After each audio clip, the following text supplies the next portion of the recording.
Salut, c'est Greg. Si vous voulez savoir comment suivre un road trip du début jusqu'à la fin pour réussir vos meilleures vacances à moto, alors vous êtes sur la bonne vidéo. Ce qu'on va faire, c'est qu'on va prendre le sujet vraiment de son point de départ jusqu'au moment où vous êtes au guidon de votre moto et vous êtes en train de profiter des paysages magnifiques de la région que vous avez choisie. Alors pour que vous puissiez vous retrouver, puisque c'est clairement une vidéo tuto, je vais vous mettre comme d'hab le chapitrage YouTube là, hop, sur la barre de lecture, vous avez le sommaire, vous allez où vous voulez, vous revenez, vous naviguez dessus, c'est vraiment une vidéo outil, vous êtes très nombreux à me l'avoir demandé et j'espère qu'elle vous sera utile et qu'elle permettra à tous ceux qui sont peut-être pas très au point avec l'informatique, pas très à l'aise avec l'informatique, eh bien j'espère que ça va vous permettre d'accéder à tous ces road trips et de pouvoir rejoindre la joie de tous ceux qui les ont déjà partagés. Vous pouvez le voir dans les commentaires sur Google, d'ailleurs merci à tous ceux qui ont laissé un commentaire et vous allez voir qu'à mon avis, il y a de belles vacances qui vous attendent. Petite interruption depuis les incroyables studios de montage pour 3 infos. Déjà, si vous voulez plus de guides de road trip et plus d'astuces comme dans cette vidéo, pensez à vous abonner pour soutenir tout le travail que j'essaie de vous fournir. Au passage, si vous voulez recevoir des infos quand il y a des astuces comme ça qui sortent, je vous invite à rejoindre la newsletter que j'ai mis en place. Le lien est juste dessous la vidéo, c'est le prénom, l'adresse mail et de temps en temps, il n'y a pas de spamming, pas de harcèlement, vous recevrez quelques infos intéressantes. Et dernière info, si vous voulez gagner un road trip, c'est encore possible jusqu'à fin mars. Je vous laisse aller voir sous la vidéo le lien qui vous expliquera comment ça fonctionne, comment on participe à ce tirage au sort. Et on est parti pour comprendre comment on fait pour suivre un road trip à moto. Alors juste un petit résumé du sommaire. On va commencer par le commencement, c'est-à-dire le moment où sur l'ordinateur, vous allez récupérer un des road trips que je vous propose sur mon site, ce que j'appelle mes guides prêts à voyager, qui vous permettent de partir sur un coup de tête en dernière minute. Dedans, il y a absolument tout, que ce soit les traces GPX, que ce soit les étapes, les hébergements, les repas et même les pauses pour faire le plein, il y a tout. Ceux qui ne connaissent pas, je vous invite à aller voir le guide de démo gratuit sur mon site et pour tous les autres, on passe à la suite. La partie informatique, elle va être très sommaire puisqu'elle se passe uniquement sur mon site. Ensuite, vous récupérez les guides. Il y a une petite manip à faire pour extraire tout ça. On va le voir dans mon bureau juste après. Ensuite, on charge ça dans un outil de navigation, le vôtre ou un que je vous conseillerais. On fera un petit paragraphe dessus parce que vous êtes nombreux à ne pas savoir quoi utiliser et vous êtes nombreux à utiliser des applis qui causent pas mal de problèmes. Et puis ensuite, on part sur le terrain et on va rouler. Aussi simple que ça. Soyez les bienvenus dans mon bureau. Et c'est ici qu'on va regarder sur l'ordinateur comment on fait la partie informatique. Vous allez voir, c'est très simple et c'est surtout très rapide. Vous commencez par aller soit sur Google, soit sur le navigateur que vous voulez. Vous tapez les apprentis voyageurs et vous retrouvez mon site ici tout en haut, lesapprentisvoyageurs.fr. En fait, vous avez 2 sections. Il y a la section ici qui s'appelle guide et boutique et il y a la section road trip moto. Mais en fait, ce n'est pas ici que vous trouvez les guides, c'est juste dans la première partie, guide et boutique, et vous avez la première ligne, guide road trip à moto. Et c'est ici que vous aurez toute la liste de tous les guides disponibles actuellement. On est en mars 2026 et il y en a 26. Alors ce qu'on va faire pour les besoins de cette vidéo, parce que si je m'auto-achète un guide, le problème c'est que c'est sympa, je m'auto-donne de l'argent, sauf que j'en donne aux URSSAF aussi. Donc on va pas faire ça. On va prendre le guide de démo qui est gratuit, qui est celui du Vercors. Voilà. Pour commander votre guide, super simple. Vous cliquez sur « Ajouter au panier ». Là, ça vous met un petit bandeau qui vous dit que ça a été bien ajouté au panier et vous pouvez voir votre panier. Sinon, en haut du site, vous aurez toujours le petit logo avec le panier. Vous pourrez aussi voir le panier. Alors vous aurez un tarif, sauf si vous partez sur celui de démo du Vercors. Mais dans tous les cas, vous allez dans voir le panier. Vous avez un petit rappel de ce que vous avez dans votre panier. Si c'est tout bon, mais vous pouvez en rajouter un autre, par exemple, si vous le souhaitez. Mais quand votre panier est complet, vous faites valider la commande. Et ici, vous allez remplir les informations qui vous concernent pour la facturation.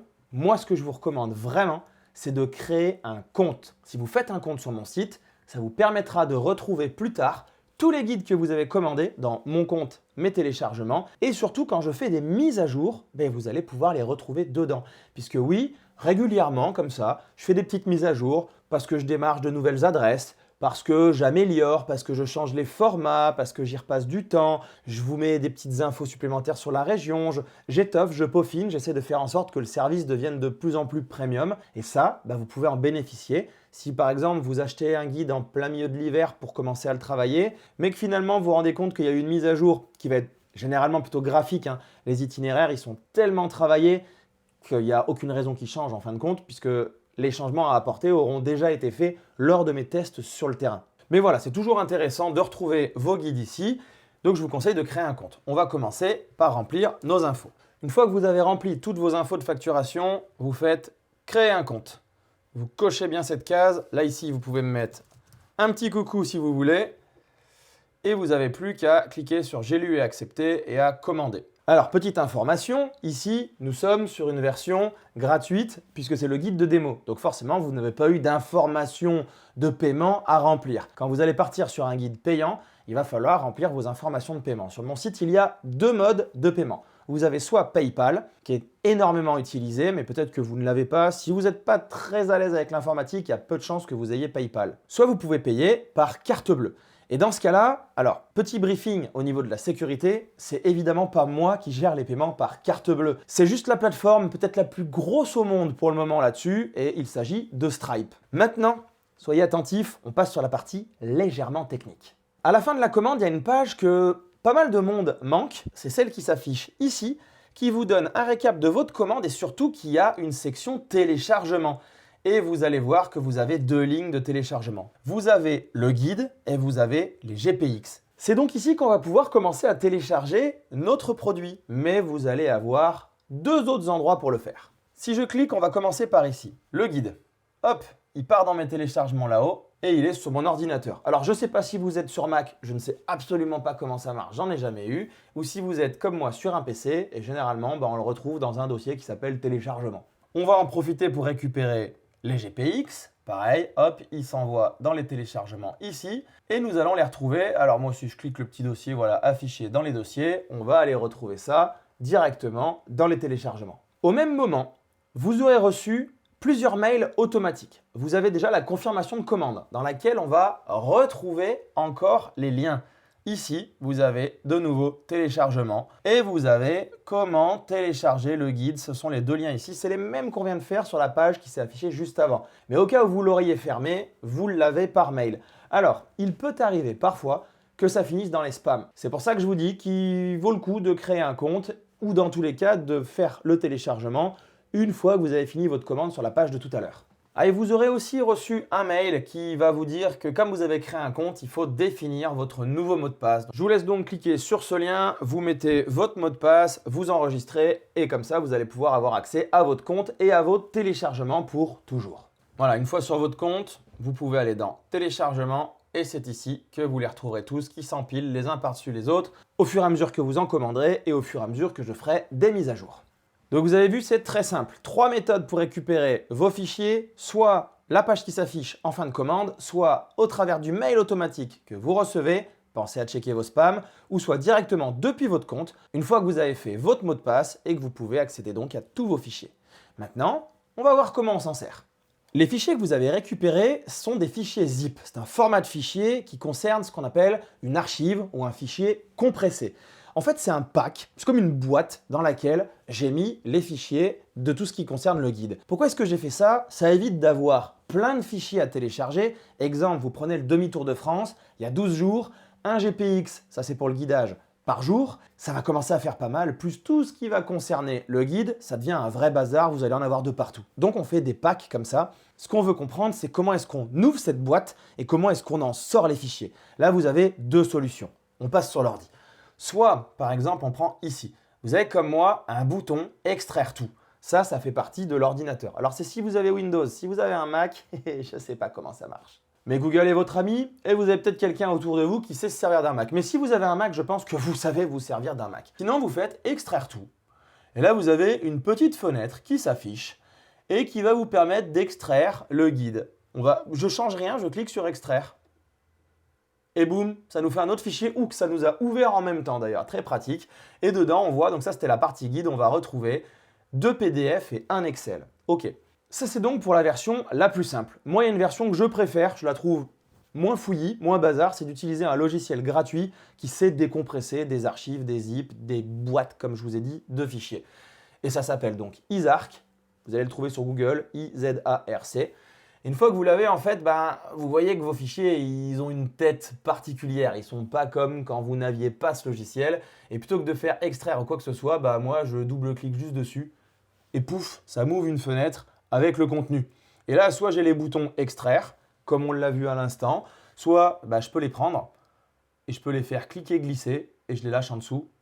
Plum, et les voilà. Ça y est, c'est sorti. Et là, qu'est-ce qu'on vient de faire en 2 clics? On vient d'ouvrir notre boîte, de prendre le contenu, qui sont des fichiers, et de les poser à l'extérieur où on peut les consulter et là on va pouvoir les lire. Alors qu'est-ce qu'il y a dans tes guides hein? Bon, si vous voulez le savoir, vous le savez, le guide de démo du Vercors. C'est d'ailleurs celui qu'on a sous les yeux. On va retrouver dans la partie guide pure 3 fichiers. Il y en a 2 qui sont les mêmes puisqu'il y en a un qui est en version PDF et l'autre qui est en version Excel. Ça, c'est le contenu du guide, c'est le détail, c'est toute la structure de vos journées. C'est fait par demi-journée, c'est le suivi des kilomètres journaliers, de votre plein, kilomètres totaux. C'est ultra détaillé, comme ça vous savez exactement où vous en êtes. Et vous avez donc tout le détail de la journée, tous les points de passage, des petites informations. Vous savez quelle est la distance et le temps entre chaque ligne. Et puis pour tout ce qui est les étapes, que ce soit midi ou soir, vous avez toutes les infos, les numéros de téléphone, si vous voulez appeler.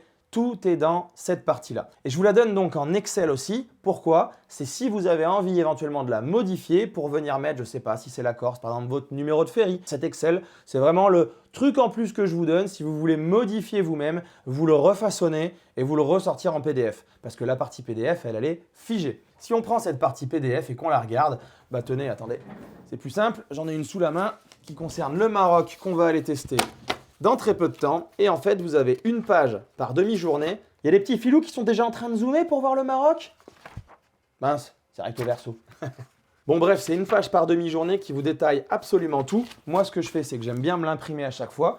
Je me la mets dans la sacoche réservoir, je prends que la page de la journée et comme ça, je peux consulter tout au long de la journée où j'en suis. Bon, pour que vous puissiez voir à quoi ça ressemble, vraiment, allez prendre la version gratuite sur le Vercors et vous aurez une démo de à quoi ça ressemble. Le deuxième fichier PDF qui est là-dedans, c'est la présentation du guide, c'est ce que j'appelle la brochure sur le guide. Et ça va être la version un peu plus graphique que je retravaille régulièrement. Alors en plus, celle du Vercors n'a pas encore bénéficié des dernières mises à jour. Vous l'aurez sur les payants. Oui, on fait dans l'ordre des priorités, je suis désolé.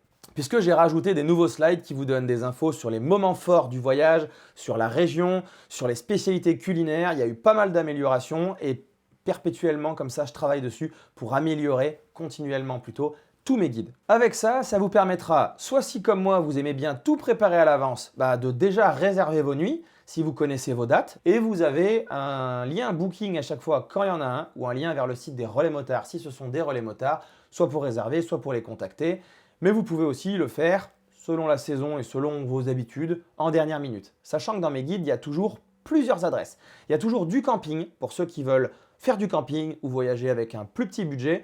Et il y a ceux qui ne veulent pas en faire ou qui ne peuvent pas en faire, conditions de santé par exemple, ou peut-être que vous n'avez pas le matos pour, et vous avez donc du dur. Pour le dur, on est toujours sur du bon rapport qualité-prix. Alors selon les régions, si vous êtes dans les Dolomites par exemple, c'est tout de suite plus compliqué. Mais moi je recherche toujours le bon rapport qualité-prix, abordable, de préférence qu'on puisse manger sur place et pas besoin de ressortir le soir ou un truc juste en face à pied. Et surtout, la moto en sécurité. Bon, quand vous commencez à demander un peu tous ces paramètres-là, forcément, le qualité-prix, des fois, il est difficile à trouver. Mais vous allez voir, je vous ai souvent dégoté des pépites et dans les avis Google, vous pourrez constater que beaucoup de gens sont très contents des adresses proposées. Bon, tout ça, c'est cool. Mais comment est-ce qu'on fait pour utiliser les fichiers GPX qu'on a vus tout à l'heure? Ces fichiers, il y en a un par jour. Donc, si vous faites un trip de 7 jours, vous allez avoir 7 GPX. Et il y en a toujours un en plus qui s'appelle .gps de l'endroit où vous allez. Là, par exemple, pour le Vercors, c'est .gps Vercors. Ce fichier est un fichier bonus qui ne contient pas d'itinéraire, pas de tracé. Il contient uniquement tous les points de passage importants listés dans le guide. Des cols, des points de vue, les stations essence, les restos, les hébergements, bref, tous les trucs un peu notables, tous les points d'intérêt qui sont concernés par le guide. Dedans, il n'y a donc que des points éparpillés sur une carte. Si vous avez une appli qui est capable de le lire ou un GPS moto capable de le lire, spoiler alert, les TomTom ne savent pas encore faire. Eh bien, vous serez capable, comme moi, avec Osmand par exemple, je vous en parle juste après dans cette vidéo, de les afficher sur une carte. Et ça, c'est vachement pratique parce que quand vous êtes en train de suivre votre itinéraire, vous voyez les points, les étoiles qui passent pas loin et si vous cliquez dessus, vous vous arrêtez, vous consultez, vous savez ce que c'est. Ou quand vous savez que bientôt, au bout de la route, là, il y a la resto, vous allez vite comprendre que c'est le resto. Donc ça, c'est un fichier bonus que je vous donne et qui fonctionne très très bien quand vous avez une appli ou un GPS moto qui est capable de le gérer. Pour ceux qui ne connaissent pas l'informatique, parce que j'ai reçu quelques mails des fois de gens qui me disent « Oui, les GPX ne marchent pas, je les ouvre pas sur mon ordinateur. » Alors, je peux vous garantir un truc, c'est que les GPX, ils marchent. Pour la simple et bonne raison qu'avant de les mettre en ligne, je les ai testés moi sur mon appli pour aller les tester, qu'il y a beaucoup de monde en amont qui les auront déjà testés aussi, c'est tous ceux qui ont déjà fait le guide. Et puis, je les vérifie aussi avant sur GPX Studio, là où je les corrige après avoir testé sur place. Donc croyez-moi, il n'y a pas de souci avec les GPX. Et sur un ordinateur, tout simplement, si on n'a pas un logiciel très spécifique, on ne sait pas les ouvrir parce que ça reste un fichier d'échange contenant des points GPS et contenant donc de quoi les relier. Et ça ne s'ouvre pas avec Word par exemple ou Excel ou un truc simple qu'on aurait sur l'ordi. Soit vous maîtrisez le sujet et vous avez déjà un outil, un logiciel pour les consulter. Alors, j'entends souvent parler de vieux de la vieille qui utilisent des vieux logiciels. Je ne sais pas pourquoi. Les vieux logiciels, c'est plus à jour, c'est souvent périmé, c'est compliqué, ça fait des intermédiaires, ça me fait des mails à chaque fois où on veut mettre en défaut mes GPX alors que ça vient de ces outils-là et il n'y en a pas besoin. Mais parfois, j'ai quand même des mails dessus où je comprends pas trop pourquoi il y a besoin de passer par un intermédiaire ou une vieille méthode qui fait perdre du temps, c'est pas l'objet de mes guides, et qui du coup complexifie la chose. Et si vous voulez quand même voir ce GPX sur l'ordinateur, voilà comment faire avec un outil simple, diablement efficace et qui permet au besoin de modifier ces GPX et ça s'appelle GPX Studio. Alors on tape GPX Studio sur Google, éditeur de fichiers en ligne, on arrive sur cette page. Alors soit vous allez voir l'aide, il a une aide incroyable, ce gars il est vraiment génial, il fait une appli qui est complètement folle, soit vous allez dans application. Et là pour charger vos GPX, c'est fichier, ouvrir, vous allez là où sont extraits vos GPX et vous pouvez par exemple tous les prendre d'un coup, ou vous faites avec la souris, j'espère que vous connaissez un peu quand même comment marche l'ordi, ou vous double-cliquez que sur un, vous les faites un par un, c'est vous qui voyez, vous faites ouvrir, lui il prend tout, il vous zoome directement sur la région, il est incroyable. Enfin bref, c'est là où vous vous rendrez compte de quelle tête a ce fichier. Mais d'ailleurs, le GPX, on fait comment pour le suivre? Parce que là, tu nous expliques comment ça marche pour le voir sur un ordinateur. Mais moi, je m'en fous de le voir. Parce que moi, personnellement, je ne les regarde pas. Une fois que je les ai faits, je les mets dans mon téléphone ou dans un autre truc que vous pourriez avoir pour suivre un GPX qu'on peut mettre sur la moto. Et on s'en va, on va profiter. Allez, on en parle dans le garage. Maintenant que vous avez récupéré vos GPX, dans quoi vous allez pouvoir les envoyer pour lire l'itinéraire et surtout le suivre. On va donc parler des différentes solutions et on va commencer par une qui n'est pas possible, c'est Maps et Waze et les autres trucs dans le genre. Je sais qu'on est nombreux à utiliser ces applis pour aller rejoindre la maison d'un pote ou de la famille quand on est invité quelque part par exemple ou qu'on part dans une destination facile, surtout en voiture, et qu'on est content de les retrouver sur les Android Auto, CarPlay et compagnie, sauf que ces applis ne savent absolument pas suivre un fichier GPX. Donc il va falloir utiliser quelque chose d'autre. Ah oui, et avant d'y passer, vous êtes nombreux à me dire « Bah oui, mais le tracé, tu nous le montres sur Google Maps, dans mes guides, et comment on fait pour le suivre, ça marche pas, etc. » Donc vous l'avez compris maintenant, c'est impossible, Google n'a jamais développé cette fonction. Et pourquoi est-ce que je vous fournis cette carte? C'est parce que ça vient d'une demande historique de votre part, parce que ça fait quand même bien 4 ans maintenant que je propose des guides, où on me disait on aimerait bien le voir sur une carte. Et c'est vrai que cette carte Google Maps, apparemment elle vous plaît, ça vous permet de voir les choses dessus. Bon, si vous prenez les GPX et que vous les importez dans un excellent site comme GPX Studio qui est gratuit, vous verrez tout à fait la même chose. Mais bref, là aussi ça reste de la visualisation, c'est pas ce qui va vous permettre de suivre. Donc maintenant, on va regarder comment on fait. Vous avez deux options. Soit vous utilisez des GPS moto compatibles GPX. Moi, j'en utilise pas, donc je ne saurais pas vous dire lesquels sont compatibles ou pas. Google est votre ami, comme on dit à chaque fois. Vous tapez la marque et le nom de votre GPS, vous rajoutez importer GPX derrière, vous allez sûrement trouver des tutos. Malheureusement, moi, je ne pourrais pas vous faire ce dépannage, puisque là, on est dans un autre sujet. On n'est pas dans la création et la proposition de service avec un guide complet, mais on est clairement dans de l'utilisation d'outils. Et comme je ne les ai jamais utilisés, je serais incapable de vous aider là-dessus. Avant de vous dire moi, ce que je pense de ces outils-là, la deuxième solution, elle se trouve tout simplement sur un téléphone ou pour ceux qui préfèrent un plus gros format, sur une tablette, bref, quelque chose qui tourne sous Android ou sous iOS, peu importe. Et là-dedans, il va falloir mettre des applis. Et donc, je vais vous en proposer quelques-unes qui sont compatibles GPX et qui fonctionnent très bien. Et je vais vous parler de celles qui posent des soucis. Commençons par les GPS moto. On parle généralement de deux grandes marques. On parle de Garmin et de TomTom. Je ne vais pas pouvoir vous parler très longtemps du sujet puisque je n'en ai jamais eu. Par contre, en 4 ans, j'ai quand même eu l'occasion d'avoir des retours. Et ce que je peux constater, c'est que les TomTom, ils sont vraiment chafouins. Si vous leur mettez trop de points, c'est-à-dire pas des points de passage, mais en fait pour tracer un itinéraire, le GPX il a des coordonnées et après il sait les relier ensemble. Et le problème c'est que quand vous mettez trop de détails, genre quand vous voulez faire des méga épingles et que vous voulez que votre trait il suive parfaitement la route, il faut mettre plein de points. Parce que si vous en mettez que un tous les 20 mètres, bah, ça va vous faire des espèces de polygones comme ça. On comprend où on va, mais c'est pas hyper précis. Bref, quand on met trop de points pour faire une belle trace, et ben les TomTom, ils peuvent pas faire. Alors qu'un vieux téléphone portable d'il y a 15 ans, où on y met une appli dessus, il sait faire. J'ai un peu du mal avec ce concept. Surtout quand on sait que ça vaut pas loin de 300 € et que ça peut même monter plus cher. Je sais aussi que les TomTom ne veulent pas importer mon fichier des points GPX, qui est un fichier bonus que je vous donne, qui retrace tous les points. Moi, je l'importe sur mes applis sans souci. Bah, TomTom non, parce qu'il veut relier les points. Alors forcément, quand c'est des points aux quatre coins d'une carte sur tout un trip, il comprend rien, il sait pas faire et il en veut pas. Et là, c'est pas de ma faute. C'est la faute de TomTom qui ne sait pas faire. En plus, il utilise une appli, une autre appli, un autre logiciel, une autre appli reliée à votre compte, et puis à machin, et puis à truc, et puis à bidule. Enfin, quand vous m'en parlez, j'arrive même pas à comprendre comment ça fonctionne. Alors, je sais qu'il y a des experts qui utilisent des vieux outils, qui se connectent au compte TomTom. Enfin bref, si vous en avez un, vous savez sûrement faire. Si vous savez pas faire, mangez des tutos. Et si vous en avez pas, n'en achetez pas. Sur les Garmin, j'ai beaucoup moins de retours. Apparemment, ça se passe beaucoup plus facilement. Je crois que c'est Basecamp qui tourne derrière. Enfin, c'est ça que j'ai du mal, c'est qu'on peut pas le mettre direct dedans. Apparemment, je dis peut-être une grosse bêtise. Ceux qui savent, savent. Ceux qui savent pas, prenez pas un GPS moto. Mais bref, il faut apparemment des intermédiaires. Moi, je comprends pas. Moi, sur mon téléphone, je m'envoie un mail avec les GPX où je les dézippe dedans. Vous l'avez vu tout à l'heure ce que c'était. Je clique, boum, ça va dans l'appli, ça apparaît. Fin de l'histoire, je m'en vais. On va le voir sur le terrain tout à l'heure. C'est d'une simplicité enfantine.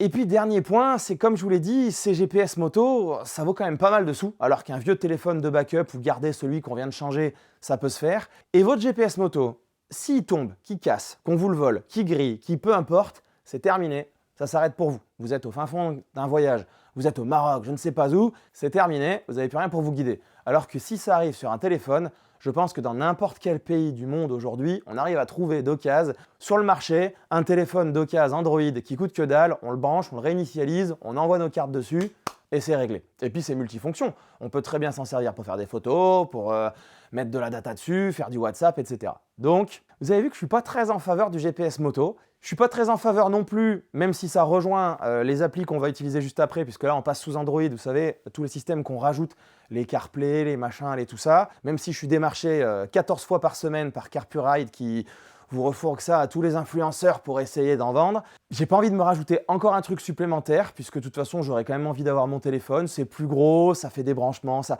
Et puis j'en ai pas besoin, mon téléphone me convient très bien, et la polyvalence qu'il m'offre me convient très bien. Mais là c'est pareil, chacun ses choix, hein. Je suis pas en train de vous dire que celui-là est meilleur qu'un autre, si vous avez suivi, je vous dis qu'il me convient mieux, et je vous parle aussi de mes habitudes. Comme je sais que souvent les débats sont sujets sensibles, pour ceux qui utilisent un GPS moto, il n'y a pas de souci.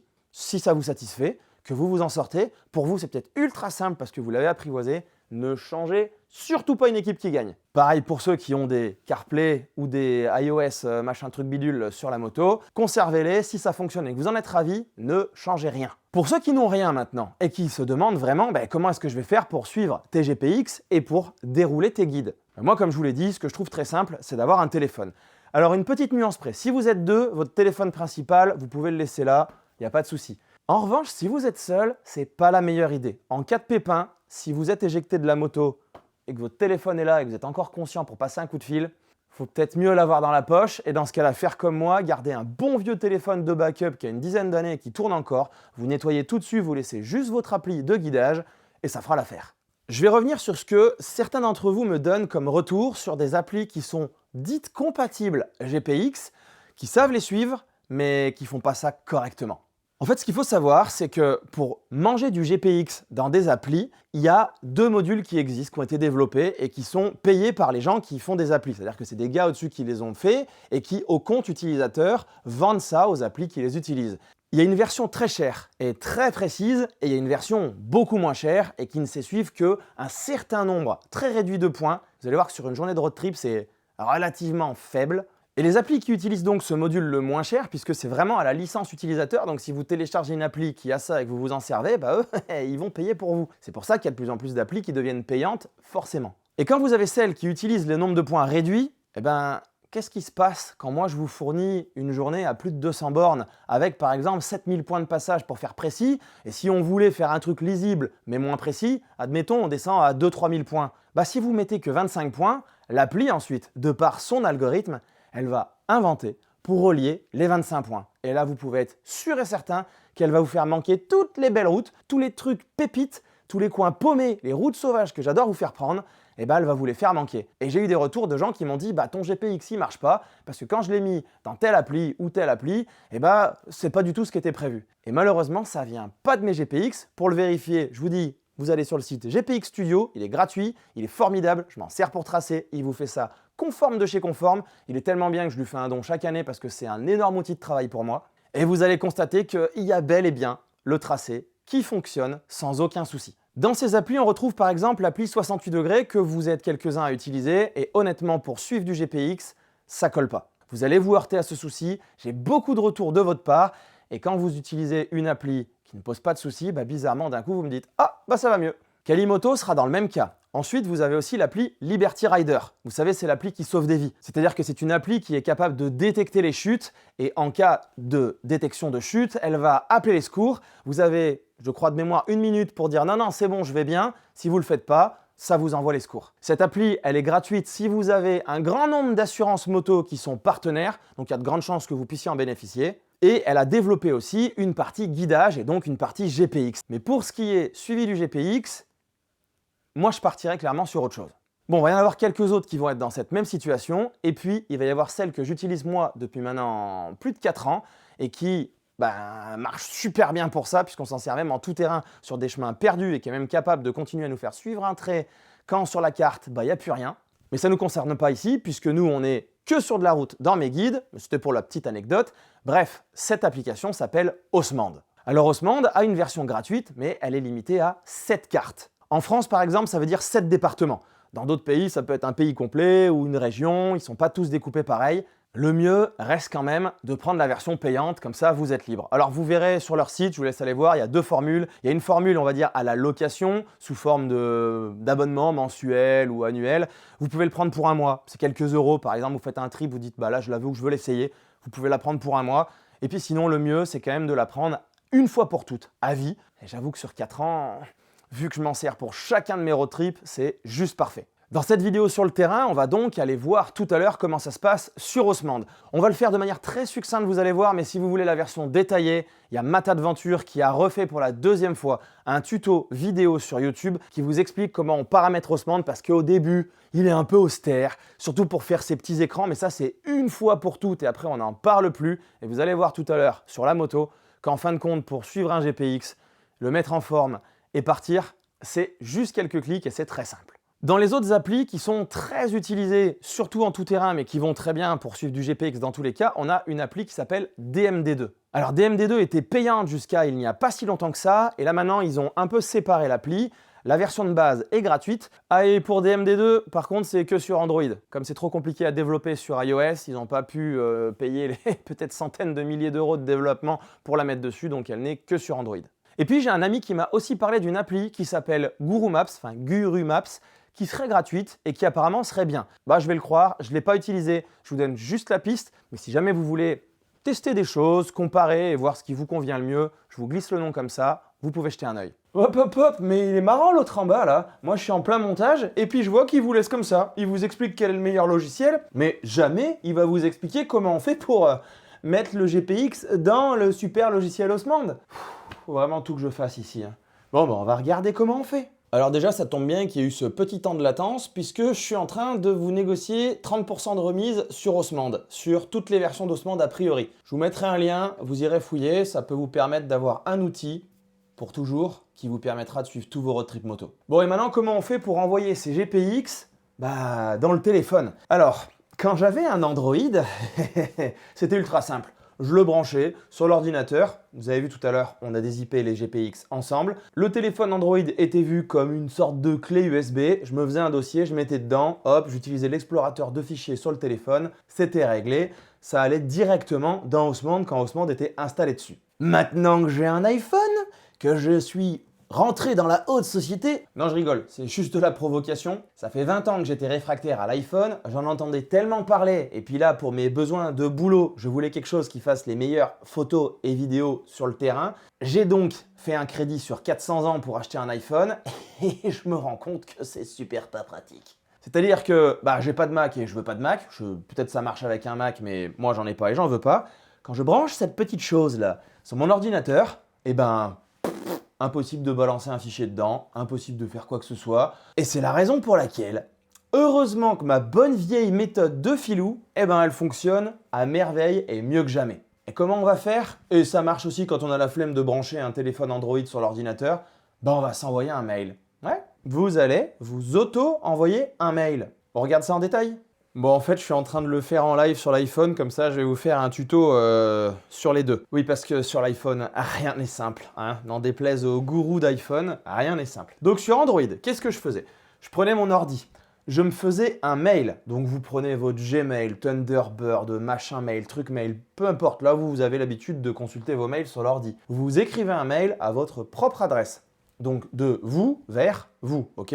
En objet, vous mettez GPX, voyage, je sais pas, Ardèche par exemple, là où vous allez avec un de mes guides, et vous mettez les GPX bruts en pièces jointes. Vous envoyez, donc forcément, vous allez tout de suite le voir. Vous basculez sur le téléphone, vous prenez votre téléphone et vous ouvrez vos mails avec votre téléphone. Et là, à ce moment-là, sur Android, c'était une facilité enfantine. Je cliquais sur la pièce jointe et comme Osmand était installé, poum! Ça allait tout de suite dans Osmand, ça me l'importait. Il n'y avait plus qu'à paramétrer éventuellement ce qu'on verra après sur la moto, les couleurs, les épaisseurs, l'essence et compagnie. Et c'était réglé. Sur l'iPhone, souvent, j'ai des gens qui ne maîtrisent pas l'iPhone. Si vous ne maîtrisez pas un iPhone, n'achetez pas un iPhone. Parce que vraiment, moi j'ai bouffé du tuto YouTube, pourtant je suis geek. Mais sur l'iPhone, j'avais des fois des retours de gens qui me disaient comment on fait, ça marche pas. Comme je vous l'ai dit tout à l'heure, si, les GPX ils marchent, mais le comment on utilise un iPhone, moi ça je peux pas vous le dire. En fait si, c'est ce que je m'apprête à faire. Il est pas si méchant que ça le gars quand même. Bon bref, je viens de faire l'essai. Je me suis envoyé un mail, ok, sur l'iPhone. Je vous montre la version la plus compliquée, comme ça si vous savez faire comme ça, vous savez faire avec l'Android. Je vois mes PJ, donc je viens m'approcher de l'écran, je sais pas si ça a marché. Je clique. Voilà ce que ça m'affiche. Ça, c'est un GPX. Un GPX, c'est un fichier à balise, comme un fichier XML. Fouillez sur Google, vous verrez, c'est intéressant. Et donc là, en fait, il y a clairement tous les track points. Voilà, il y en a peut-être 7000 dedans. Donc c'est un fichier GPX comme ça, illisible. Oui, mais en bas, il y a le petit truc pour le télécharger là. J'ai juste cliqué, juste sur la pièce jointe. Donc là, je clique sur, c'est pas télécharger, c'est partager en fait. Paf. Et là, je vois en bas, c'est marqué, attends, il y a mes contacts, je vais pas vous montrer mes contacts. C'est marqué en bas, enregistrer dans mes fichiers. Ok, bon, on va enregistrer dans mes fichiers. Je clique dessus. Et là, en fait, alors attendez, je vous le remets parce qu'il m'a remis où j'étais tout à l'heure. Il faut surtout pas se mettre sur le cloud, ça, on laisse tomber. On va sur mon iPhone, et puis là, on voit qu'en fait, il y a un dossier qui s'appelle Osmand Maps. Zut alors, on va dedans. GPX. Zut alors, on va dedans. Et puis, on fait enregistrer là-dedans. Pouf, voilà. Il est enregistré. Bon, ok, peu importe, on s'en fiche. Alors maintenant, on va dans Osmand. Et dans Osmand, là, voilà, il doit être bien brûlé à l'écran parce qu'il est très blanc. Bref, on fait les 3 petits points en bas pour ouvrir ce menu. On va dans Configurer la carte. Ici, on voit les traces. Hop, il y en a 0. On clique dessus. Et là, il nous propose d'importer. Cliquons. Et qu'est-ce qu'il nous affiche direct? Ce qui est dans le dossier GPX. Pas mal fait quand même, non? Bon, on va cliquer sur un des GPX. Allez, jour 1. Bimch. Il est là. On va le cocher. Ah oui, parce que des fois, vous me dites que vous ne le voyez pas. Alors des fois aussi, c'est parce que les couleurs sont la même couleur que la route. Donc pensez à changer les couleurs, mais on verra ça sur la moto après. Bon, je le coche, on va voir ce que ça donne. Alors une fois que c'est cliqué, on clique sur terminer. Et si vous zoomez sur la carte, il est là. Là, il me l'a mis en rouge, mais si j'appuie n'importe où dessus, il apparaît avec les infos. Le petit œil, c'est pour la masquer. On la voit plus. Et si vous cliquez sur apparence, la petite palette ici, j'arrive à le faire à l'envers. Ouais, on peut changer la couleur, on peut changer l'épaisseur, on verra ça tout à l'heure sur la moto, mais c'est super simple. Voilà, c'est dans Osmand. Donc c'est comme ça que vous allez envoyer vos GPX directement sur votre système de navigation, téléphone ou tablette. Pour ce qui est les GPS moto, je vous l'ai dit, vous regardez les tutos sur Google, il y en a des tas. J'avais déjà un peu jeté un œil pour aider des fois des clients qui avaient commandé. Mais comme j'en ai pas, je ne serai pas à même de vous aider. Par contre, là, vous avez vu, on l'a fait sur ce qui est pour moi le plus difficile, c'est sur l'iPhone. Et sur un Android, vous verrez, ça se fait, mais comme ça. Donc si vous avez une tablette aussi, parce que vous voulez un plus gros affichage, ça se fait comme une lettre à la poste. Première démo en réel, nous sommes en Sardaigne. Voilà, j'ai activé le GPS, donc il m'a trouvé. On est ici. Je sais que mon jour 2, c'est là, je clique sur la couleur. Sardaigne, jour 2. Ça, c'est pour masquer la trace ou la remettre. Ça, c'est pour donc la mettre en plus épais, changer les couleurs. On va laisser comme ça. Hop, annuler. Et ici, c'est pour naviguer dessus. Donc on fait naviguer. Il m'indique toutes les infos sur la carte. Moi, je vais prendre le profil moto que j'ai paramétré pour avoir des petits affichages qui me conviennent. On fait bien déplacer sur les routes, histoire qu'ils ne nous disent pas chaque virage à gauche et à droite que c'est un changement de direction. On fait OK, on valide bêtement. Il va recalculer vite fait, bah c'est déjà fait. Et on fait démarrer. Et voilà, il n'y a rien d'autre à faire. Il est prêt à nous guider pour ces 5 heures de route à travers la Sardaigne. Quand je vous dis que c'est pas dur, c'est pas dur. Hein. Le plus dur, c'est de partir alors qu'il flotte. Ça, c'est plus difficile quand même. Deuxième exemple, là, on est à Tempio, en plein milieu de la Sardaigne. Donc il va me localiser, voilà, mon GPS là. Ça, c'était la fin de la journée d'avant. Je les ai coloriés comme je vous ai montré. Ici, je vois que c'est la Sardaigne jour 6. Allez, on fait naviguer. Hop, profil moto. Déplacer sur les routes. Je vous ai déjà expliqué pourquoi c'était. Je fais juste suivant, je fais rien d'autre. Et démarrer. Et voilà, c'est tout. Si je veux, je zoome un peu. Mais il va le faire tout seul. Il n'y a plus qu'à suivre.